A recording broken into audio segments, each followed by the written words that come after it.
Hi everyone, welcome back to Winging It. We're in week 10 of our Garden Quilt Project, and if you haven't seen any of the other videos in this series, don't worry, I will link a playlist at the top of the screen so that you can go back and catch up if you want to. We're working towards building a quilt on a garden theme, and we're creating a block each week that we can piece together later in the year to make our quilt. Now this week we're going to do something slightly different. We're not going to create a complete finished block as we have done in previous weeks. We're going to do some spacer blocks and piece them together with some blocks that we've already done. So I'll come to the blocks in a minute. I just want to take you around what I've got on my table. First of all, I've got my circle templates. I've also got some scraps of fabric that I've used in the previous block that we're going to work with. I've got some bond web, I've got my range of threads, and I will detail those in the description below. We are keeping to a fairly consistent colour palette and the same threads keep coming up each week, but I will put the ones that I use down below. I've got some marking tools, so I've got a pencil, a couple of heat erase pens in different colours, and I've got my water erase pen, and I've got my paper scissors and my embroidery scissors, and just out of shot I've got my iron, and I've got some pins, and I've got some machine cotton that I'm going to use because we're going to actually stitch some blocks together today. So what I've got here is block number 1. This was our very first block back at the beginning of January. It's our Scrappy Flowers Block, and we did some applique circles and we change stitched some stems and added some surface embroidery just to decorate it. We layered up different fabrics and different stitches to create this quite graphic, striking block.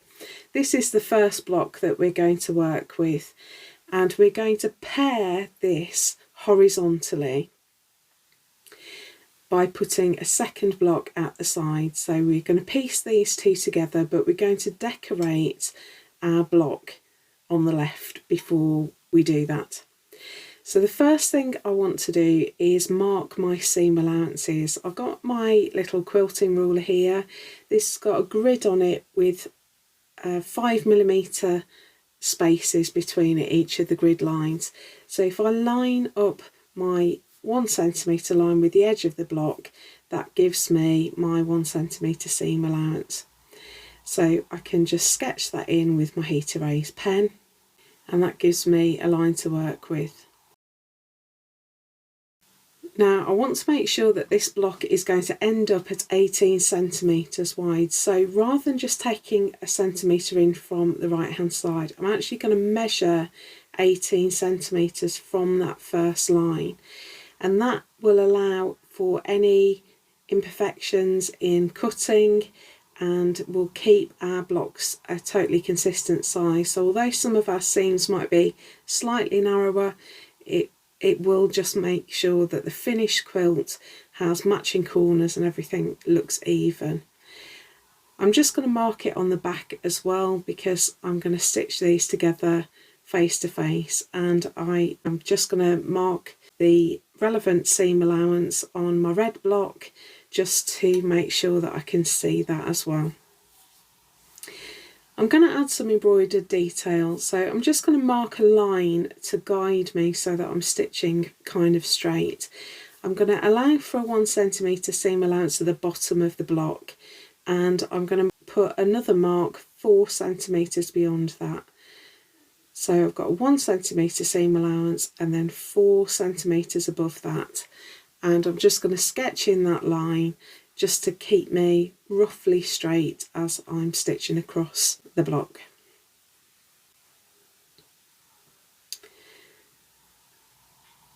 So what I'm going to do is draw out some of the details of block 1 onto this spacer block. So this is not going to be a block of its own, it's going to be just a little area for the eye to rest as it's moving across the quilt.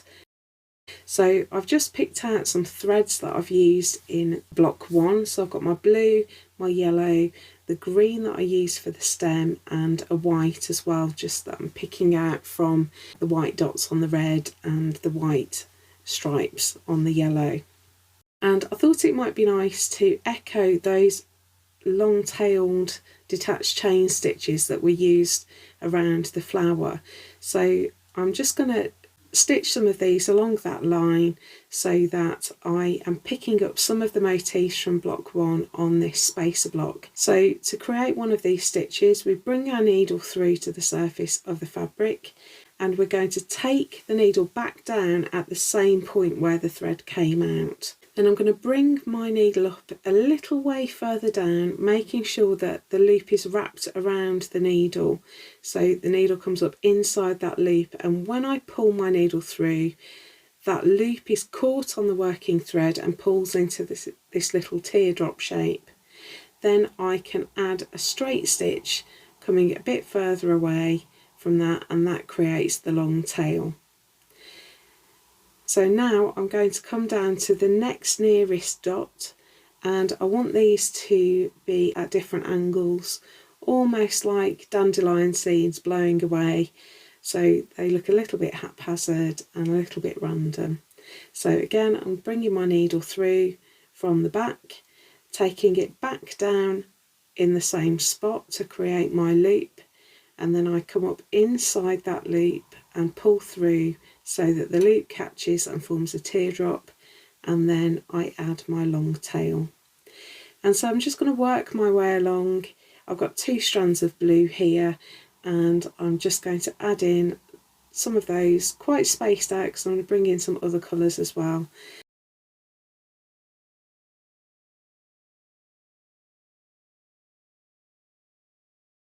I'm not going all the way along, so I've just stopped maybe 3/4 of the way across there, and now I'm just going to add in some of the other colours that I've selected, and then we'll come back and look at the next stage.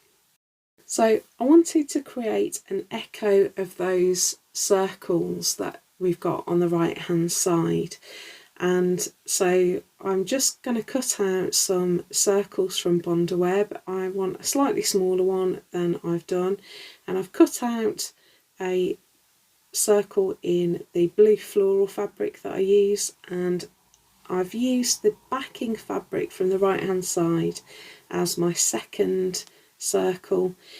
I'm just making a small central circle out of my palest blue fabric, and if you remember with Bondaweb, we apply the Bondaweb glue side down, paper side up to the reverse of our fabric, and then we cut it out precisely, and we're making sure we're using paper scissors because we don't want to blunt our best embroidery scissors cutting through the paper of the Bondaweb.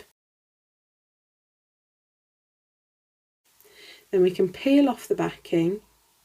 I'm just pressing these 2 circles in place. They've already got Bondaweb on, and I don't trust the Bondaweb to seal if I'm going through 3 layers all at once. So now I can put my final little circle on and hold my iron in place. Just make sure you've got the glue side down. It's much harder to tell when you're working with plain fabrics. Now you'll notice that I have already joined these blocks. I'm going to explain how I do that in a moment when I look at our next pair. But I'm just going to add some surface embroidery now, and I'm going to echo the stitching that we used on block 1 on this little additional block that we've got here. So we're doing our long-tailed detached chain stitches again, but this time we're going to work them so that they radiate out almost like sun rays around the flower, and I'm starting just off the largest circle, so just into the red, and I'm making the tail of my stitch just come into my middle size circle, so that yellow circle there. And you can see that I'm laying the thread down so that I get the angle right before I take my needle through. So I'm just placing the thread on the surface of the fabric just to check the angle before I puncture the fabric and commit to my stitch. And we just need to slightly angle these as we go around so that they radiate out. You don't want them to be parallel, they're going to be closer together as they come nearer the centre. So I'm using 2 strands of yellow here, and that's because wherever I use this blue floral fabric on the first block, I use yellow thread, and I try to keep it consistent like that. Now I've got 2 strands of red thread, and I'm just going to do a second circuit of our long tail detached chain stitches. This time though, I'm going to come up just onto the blue floral, and my tail is going to go just into the pale blue circle at the centre of this flower head, and I'm just going to work a detached chain stitch in between each of the yellow ones that I did on my first circuit around. And then the final touch that we put on our flowers on the first block was some straight stitches, and that took us from the yellow fabric into the centre, and we sort of varied the length of these stitches a little bit to help keep it looking sketchy and random. So in between each of the red stitches now, I'm just going to put a straight stitch, and this is in 2 strands of my blue thread. So here's our first pair of blocks. I've just pressed it, so that one's ready to go. The next pair of panels we're going to do is with our block 5, which was our Appliqué bee, and we used paper formers to make the shapes for this bee. If you remember, if you haven't seen that video, it is in the playlist. It's video number 5. So again, I'm going to start by marking in my seam allowances, and this time we're going to join our blocks vertically. So my green stripe fabric there is going to be on the bottom of this block, and I want my stripes to go vertically, so I'm just marking in a seam allowance just along one edge across the stripes there. And I'm going to start by just placing them right sides together, and I just want to line up these blocks. This is exactly the same as what I did with the red and yellow blocks, but I just want to line up the blocks, make sure that they're square together and that the sides are as precise as possible. And I'm just going to pin this in place. In hindsight, I should have pinned it perpendicular to the line that I'm going to stitch. So if I'd put my pins in going with the stripes, I wouldn't have the lumps to work with, but I did manage, but it's better to, it's just bad habits that makes me pin with the line of stitching rather than against it. Now I've got a piece of machine thread in here. This is just a polyester machine thread, and I'm going to stitch these 2 panels together using back stitch. So I'm just stitching along my line, and with back stitch we come up through both layers of fabric from the back, just a stitch length in from the edge, and then we go backwards towards the edge to create our first stitch, and then we rock our needle forward to a stitch length beyond the beginning of that first stitch, and then work back to where that stitch began to close the gap up, and we just work our way along like that. I cover back stitch in nearly all of the videos in this series, so there's plenty of opportunities to go back and check how to do that, but I will link a video at the top of the screen so that you can go back and watch a tutorial if you need to. Now, full disclosure, I am pressing the seams open here, but I did actually change my mind, and I will come back and fix this at the end. There is an advantage to pressing the seams open at this stage, because it does mean that you're stitching on the bottom square in this pair of blocks, will lie flat while you're embroidering it, but I will show you a better way of doing it towards the end. So I'm just sketching in a continuation of the bee's flight path here, and I'm just adding in some loops just to make it a little bit interesting visually. And we used our very dark green to stitch the bee trail when we did block 5, and so I've got 2 strands of the same thread. It's anchor 683, and I'm just going to do a running stitch all along this line. And what I need to be careful of is that the stitches on this block match the stitches that we did on block 5. So I just need to make sure I'm getting my stitches the same sort of length and the same sort of distance apart as I did before, so that it looks like it was stitched all in one go. So I'm just working my way all the way down that line so that it looks like the bee has flown from one block right the way up to the next block. And little details like this are going to crop up all over our quilt, and they're going to be how we're going to make our blocks link together. So there'll be lots of features like this.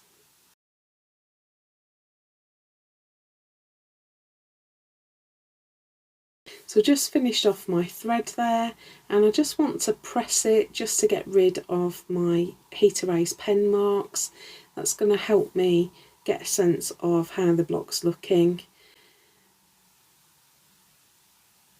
I also want it flat for the next stage because I'm going to add another quote. So we've added a quote in week 2 for our kitchen window block, and I've got another quote that I really love that I'm going to stitch in here.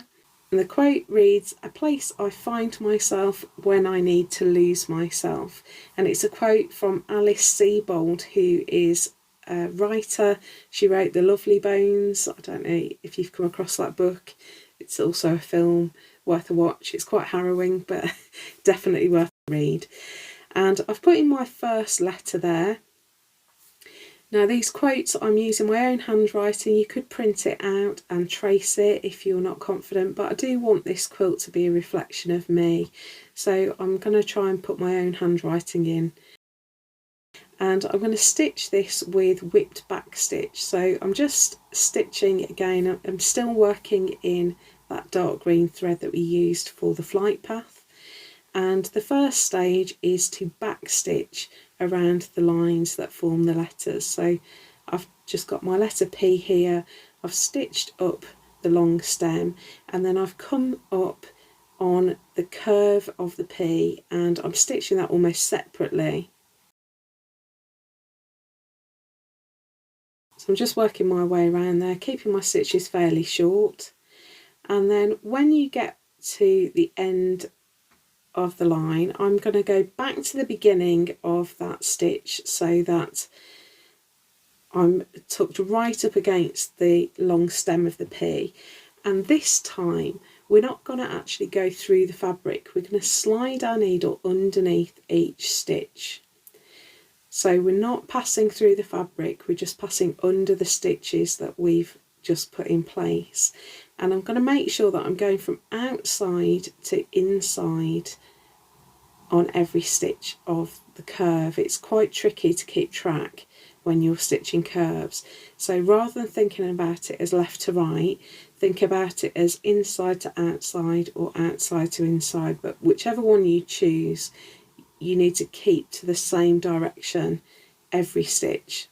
So when I'm all the way around the curve, I'm then going to come up at the end of the straight line and do exactly the same process down the stalk of that P. So this time I'm passing from right to left on each stitch, just making sure that I'm heading in the same direction all the time. You can alternate, but it's a very different look. It makes a sort of wavy line, and I really like how defined whipped back stitch makes your lettering. So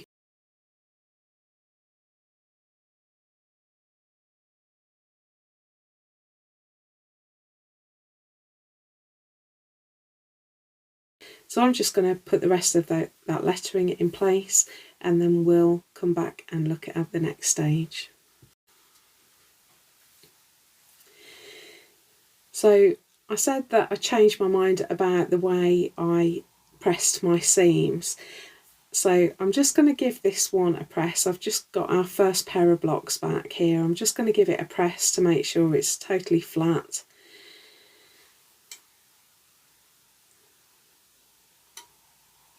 That corner's a little bit curled, but it'll correct itself. It's not a problem.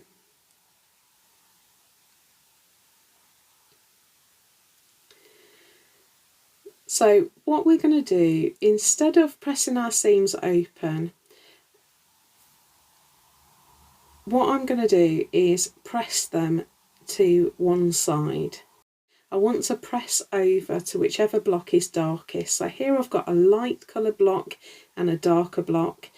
And if we press the red over to the yellow, we may end up being able to see the red through the fabric from the front when the quilt is pieced together. So I'm going to press towards the darker block, and I just want to use my iron to push that seam as far over as it can.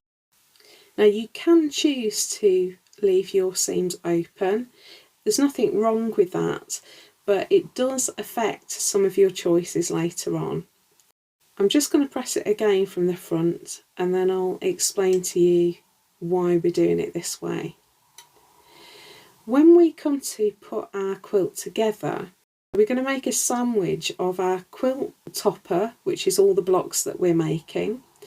Then we're going to have a layer of wadding, and then we're going to have a backing fabric. And what we need to do is stitch those so that all the layers are attached together.